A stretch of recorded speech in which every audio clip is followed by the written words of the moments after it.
E aí, turma, tivemos problemas técnicos. Literalmente, meu celular tocou, interrompeu o vídeo aqui do iPad. Já colocado no modo avião, podemos prosseguir. Eu vou falando aqui sobre o acionista controlador. Nesse caso, você vai ter que ir para o artigo 116 da Lei da SA, tá? Lá no artigo 116 ele fala assim: entende-se por acionista controlador, pessoa natural ou jurídica, ou grupo de pessoas vinculados por acordo de voto ou sobre controle comum que é titular de direitos de sócio que lhe assegure de modo permanente a maioria dos votos nas deliberações da Assembleia, usa efetivamente o seu poder para dirigir as atividades sociais e orientar o funcionamento dos órgãos da companhia. E aí ele finaliza: o acionista controlador deve usar o poder com o fim de fazer a companhia realizar seu objeto e cumprir sua função social, e tem deveres e responsabilidade para com os demais acionistas da empresa e os que nela trabalham. Bom, vamos lá. Primeiro, aqui, antes da gente conversar sobre acionista controlador, a gente tem que falar um pouco sobre organização do poder de controle dentro da SA, e isso é algo muito importante. Como a gente já falou, a sociedade por ações, via de regra, são sociedades de grande porte, que se destinam a grandes empreendimentos e que necessitam de um capital, muitas vezes, bem grande, né, para executar esse objeto. Para isso, ela se socorre da economia popular. Ela vai até o mercado de capital e tenta que várias pessoas possam adquirir parcelas do capital social daquela companhia, ou seja, suas ações, tá? E o que isso representa na prática? Representa na prática que o capital social da SA, via de regra, ele é bastante pulverizado, ou seja, ele tem muita gente lá dentro. É muito difícil você encontrar uma só pessoa que detém mais do que 50% do capital social votante da SA. Via de regra, você vai encontrar pessoas que têm 17, 20, 30, no máximo 40% do capital social da companhia, exercendo assim seu poder. À exceção, obviamente, das estatais, ou seja, aquelas que são controladas pelo governo, especificamente aqui no Brasil, né, como a Petrobras, o Banco do Brasil. Essa organização do poder de controle, então, ele pode se dar de diferentes maneiras, tá? Ele tanto pode se dar através de um acordo de acionistas, que a gente ainda vai estudar como é que funciona isso, como ele pode se dar também com a emissão de ações que não confere direito a voto a alguns acionistas, que foi as ações preferenciais que a gente já havia conversado. Então, as ações preferenciais, tanto na SA de capital fechado como na SA de capital aberto, elas podem ser emitidas e podem retirar do acionista o direito dele a votar. Ao passo que você pode ter numa companhia, exemplo, 1 milhão de ações. Desse 1 milhão de ações, eu tenho 600 mil ações ordinárias e eu tenho 400 mil ações preferenciais. Dessas 400 mil ações preferenciais, todas não têm direito ao voto. Então, numa conta bem simples, qual seria a maioria do capital votante dessa SA? 500 mil ações mais um ou 300 mil ações mais uma ação ordinária? Sem dúvida a segunda hipótese, né? Pois as ações preferenciais, nesse exemplo, eles não têm direito a voto. Logo, as que têm direito a voto são as ações ordinárias, e aí a maioria simples dessas ações ordinárias, enfim, terão o controle sobre eventuais deliberações daquela companhia. Então, a maneira como você organiza o seu poder de controle dentro da SA é muito importante, tá? E aí surge a figura do acionista controlador. E esse acionista controlador não é necessariamente aquela pessoa que detém o maior número de ações da companhia, mas sim aquela pessoa que detém o maior poder sobre a companhia, podendo tanto ter o maior número de ações que confere o direito ao voto na companhia, como ela pode estar vinculada através de um acordo de acionistas, que é o quê? Um grupo de acionistas se reúnem e juntos deliberam entre si que vão ter um representante, vão estar deliberando. Vamos supor o seguinte, vamos supor que a SA vai se reunir próximo mês para eleger novos cargos da diretoria da SA. Aí digamos que eu tenho um grupo de acionistas que tem um acordo de acionistas e esse grupo de acionistas detém 60% do capital social votante da SA.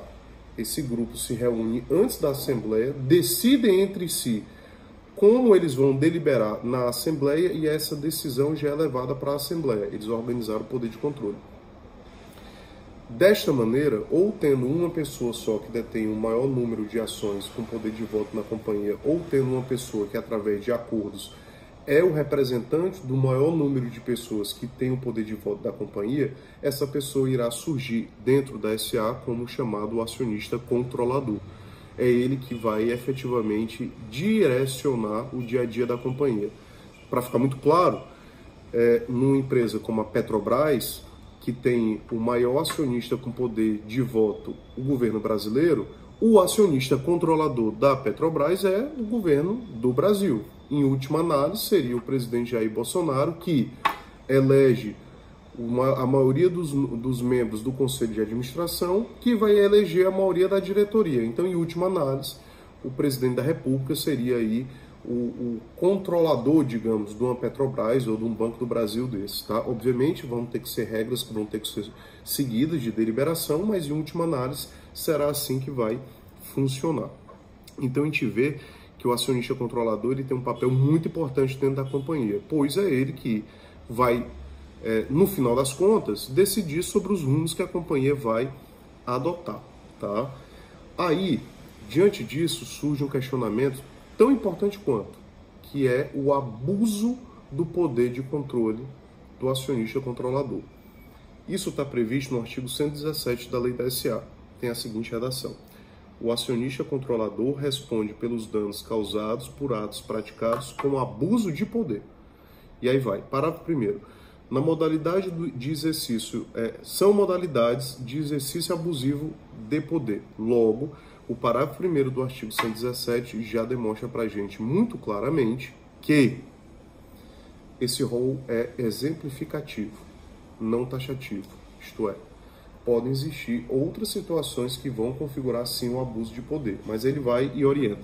Orientar a companhia para fins estranhos ao capital social, favorecendo outra sociedade, em prejuízo à participação dos acionistas minoritários ou dos seus lucros, promover a liquidação de companhia próspera, promover a alteração estatutária ou tomar decisões que não tenham por fim o interesse da companhia e visem causar prejuízo aos acionistas minoritários, promover a alteração estatutária nesse mesmo sentido, eleger administrador fiscal que não sabe, que sabe inapto, moral ou tecnicamente, induzir ou tentar induzir administrador a praticar ato ilegal, enfim. Vocês observam, então, que com muito poder, muitas responsabilidades vão ter também um acionista controlador, tá? Essa responsabilidade em países mais maturos, digamos assim, quanto ao tratamento do direito societário, ela é bem exigida, tá? Aqui no Brasil a gente ainda está meio que engateando sobre isso.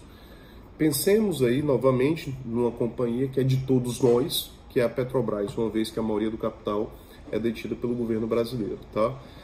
Quem escolhe a maioria dos cargos do Conselho de Administração da Petrobras e, eventualmente, da diretoria, somos nós, ou seja, o governo brasileiro, tá? Existia um fenômeno, um evento aí que conhecido amplamente por todos nós, que foi o chamado Petrolão, né? E no Petrolão nós vimos que existiam lá diretores que eram inaptos para exercer a sua função, que literalmente estavam lá para roubar a companhia, tá? O questionamento é, quem colocou esses diretores? A colocação desses diretores lá ocasionaria a responsabilidade do acionista controlador por abuso de poder?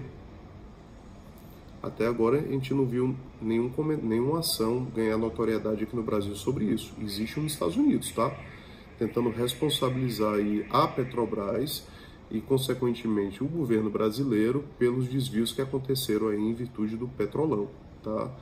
Por quê? Porque lá, como disse, nós temos uma jurisprudência mais matura do direito societário. Mas a lição que fica é: o acionista controlador é aquela pessoa que vai, via de regra, determinar os caminhos da SA. E como ele vai ter um grande poder dentro da SA, ele também vai ter uma grande responsabilidade, conforme o artigo 117 que nós acabamos de estudar. Assim sendo, eu sei então que Uma vez ultrapassado esse limite da decisão razoável do administrador para um ato que pode ser possivelmente ilegal, a sua responsabilização deve ocorrer também, tá? É isso, e aí para finalizar, a gente vai estudar o artigo 118. No artigo 118, ele fala sobre o acordo de acionista. E o que é o acordo de acionista? Olha o caput. O acordo de acionista sobre compra e venda de ações, preferência para adquiri-las, exercício do direito ao voto ou poder de controle deverão ser observados pela companhia quando arquivados na sua sede. Então, o acordo de acionista, via de regra, ele trata sobre as seguintes situações: compra e venda de ações, preferência para adquirir as ações, exercício do direito do voto e o poder de controle da companhia. JR, pode o acordo de acionista tratar sobre outros temas? Poderia, tá? Porque ele é um contrato.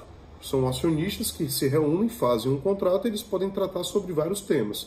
Porém, esses temas que são tratados no caput do artigo 18 podem ser impostos à SA. O que é que isso significa? Digamos então que eu tenho uma companhia que tem 100 pessoas. Dessas 100 pessoas, digamos que um grupo de 10 acionistas que detém os 10 juntos 40% do capital social total da SA, se reúnem e fazem um acordo de acionistas, tá? E vinculam entre eles direito de preferência. Por exemplo, se um desses 10 quiser vender uma ação, preferencialmente, porque eles acertaram, vão ter que oferecer aos outros signatários do acordo. Esse é o primeiro ponto. Segundo ponto, digamos que a SA vai ter uma deliberação. Essa deliberação é sobre distribuição de dividendos. A Assembleia foi marcada para o dia 15 de maio de 2020. Então, antes do dia 15 de maio de 2020, os 10 acionistas que firmaram esse acordo vão ter que se reunir e entre eles vão ter que deliberar como é que eles vão querer já distribuir o dividendo. E a deliberação deles, digamos que dos 10, eu fui o único que fui voto vencido. 9, que tem a maioria dos 10, disseram, olha, eu quero que a distribuição do dividendo seja dessa maneira. E eu fui um cara vencido e disse, não, eu queria de outra maneira. O meu voto poderá ser utilizado pelos 10 para a deliberação da Assembleia da SA, que vai ocorrer no dia 15 de maio, pois aqueles 10 acionistas entre si vincularam o seu voto para a deliberação entre eles, a ser utilizado de maneira mais ampla pela Assembleia. Essa é a grande vantagem do acordo de acionistas. Poucos acionistas entre si podem deliberar e utilizar essa deliberação integral para ser praticada na eventual Assembleia de acionistas, tá?